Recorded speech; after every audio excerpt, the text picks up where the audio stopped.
Mungkin kalau Mimin bisa memberikan saran untuk judul episode 11 ini, Mimin bakal memberi judul BUCIN. Yap, bucin. Karena memang di episode ini dipenuhi dengan adegan-adegan bucin dari pasangan yang baru saja jadian. Dan tingkat kebucinannya ini mirip pasangan ABG ya, yang lagi anget-anget tai ayam, padahal keduanya sudah berumur 35 tahunan. Tapi ya, sudahlah, namanya juga lagi kasmaran, dunia serasa milik berdua. Dan untuk Jisung, Mimin cuma bisa berpesan, semoga Anda membuka mata lebar-lebar kalau ada seorang wanita yang benar-benar mencintai Anda berada di dekat Anda sekarang. Semangat ya Mbak penulis.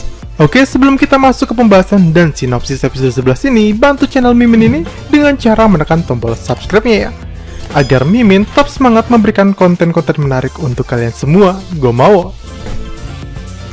Di tengah malam berbahagia, Yejin malah mengatakan hal yang sedikit merusak suasana.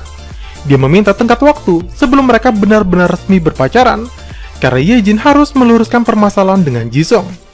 Dan walaupun sedikit kecewa, Kepala Hong memberikannya saran agar tidak menggantung seseorang, dan Yejin harus memberi kepastian ya atau tidak kepada Jisung. Kemudian scene pun berganti. Kini mereka yang sudah sama-sama berada di rumah saling menelpon dan menceritakan berbagai hal. Dan akhirnya keduanya saling memberitahu kalau dulu mereka pernah saling bertemu satu sama lain.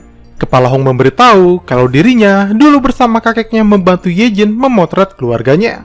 Sedangkan Yejin yang merasa dejavu juga bertanya untuk memastikan apakah Kepala Hong adalah remaja yang dulu ditemuinya dan memberikannya uang. Dan dari dua pertemuan itu, Yejin menganggap kalau memang mereka sudah ditakdirkan sejak lama. Hari pun berganti, kini waktunya Yejin mengajak makan siang Jisung. Dan jelas ya, apa yang akan dilakukan oleh Yejin adalah memberinya kepastian. Sebelum pembicaraan, Yejin sedikit bernostalgia, mengingat betapa baiknya Jisung kepadanya dulu semasa kuliah. Kalimat seperti, ayo kita makan, sampai kini membekas di hati Yejin, karena jika Jisung yang mengucapkan hal itu, seperti mengartikan banyak hal. Dan sebenarnya, ketika itu Yejin pun menyukai Jisung. Tapi sayang ketika itu Yejin sadar diri dan merasa malu karena bekas luka masa lalunya sudah terlihat jelas oleh Jisung. Dan untuk saat ini, sekali lagi Yejin harus meminta maaf karena dia sudah menyukai seseorang. Dan seperti prediksi kita di video sebelumnya, lewat filosofi berselancar, di sini Jisung menerima dengan lapang dada dan terlihat dewasa di depan Yejin. Good job lah ya. Lalu saat mereka selesai makan siang, kebetulan Kepala Hong lewat dan Jisung mengajaknya berbicara empat mata. Nah, sebagai dua pria dewasa, awalnya mereka bersenda gurau, sampai akhirnya ke titik pembicaraan, di mana Jisung dengan hati besarnya menerima kekalahan dari Kepala Hong. Dan satu kalimat yang bikin hati adem ialah, tolong titip Yejin. Yap, kalimat ini menandakan betapa dewasanya Jisung. Malam harinya, walaupun mulut berkata baik-baik saja, namun hati tidak bisa berbohong menahan rasa sakit. Jisung memutuskan minum-minum di sebuah restoran, dan dia ditemani oleh kepala desa Yongguk yang memang juga mengalami sakit hati karena mendengar mantan istrinya Wajong hendak dijodohkan oleh temannya. Dan malam itu pun keduanya mabuk dan saling menceritakan keluh kesahnya. Hari pun berganti. Berbeda dengan Jisung, Yejin dan Kepala Hong yang sekarang resmi pacaran malah dimabuk oleh cinta. Tapi mereka terkendala oleh Yejin yang merasa malu untuk mengumbar kedekatannya tersebut di depan para warga, karena ia takut para warga membicarakan gosip macam-macam tentang mereka. Dan mereka pun akhirnya menjalin cinta secara sembunyi-sembunyi, sampai Kepala Hong mendapat apesnya atau sialnya. Nah, setiap kali mereka bermesraan, selalu saja datang warga desa yang membuat Yejin malah berakting marah kepada Kepala Hong agar tidak dicurigai. Bahkan kemarahannya itu dilakukan dengan cara sadis, seperti misalnya menampar, menendang, dan membenturkan kepalanya hingga membuat Kepala Hong mimisan.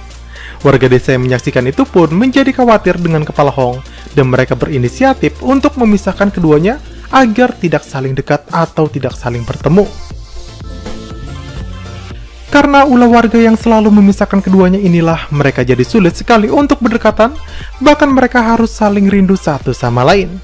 Apalagi ponsel Kepala Hong pun ketika itu hilang, yang membuat mereka tidak ada komunikasi sedikit pun. Tapi untunglah Kepala Hong punya ide untuk bertemu dengan Yejin di saat seluruh warga desa tengah disibukkan rapat penting esok sorenya. Kemudian hari pun berganti. Kini waktunya mereka bertemu dan mereka saling berdandan untuk memberikan yang terbaik saat bertemu nanti. Sebelum ke rumah Kepala Hong, mereka pun berjanji bertemu di tepi pantai. Dan seperti biasa, pasangan bucin ini pun mengeluarkan kata-kata romantis sambil berpelukan. Tapi sayang di saat tersebut, tiba-tiba seluruh warga memergoki mereka sedang bermesraan. Tapi para warga ini tidak terlihat heran, melainkan malah seakan sedang menggurui pasangan tersebut. Dan Yejin pun akhirnya mengaku kalau selama ini mereka berpacaran. Namun ternyata selama ini para warga sudah tahu dengan kebohongan keduanya. Rupanya ada plot twist, di mana saat Yejin berpura-pura membenci Kepala Hong saat mereka didatangi oleh warga. Para warga ini sempat melihat adegan romantis di antara keduanya. Namun mereka berpura-pura tidak tahu dan tidak melihat keuangan mereka. Belum lagi Bu Milyun-gyong dan suaminya juga menemukan ponsel Kepala Hong yang tertinggal di warungnya, lalu melihat pesan dari Yejin yang isinya benar-benar bucin.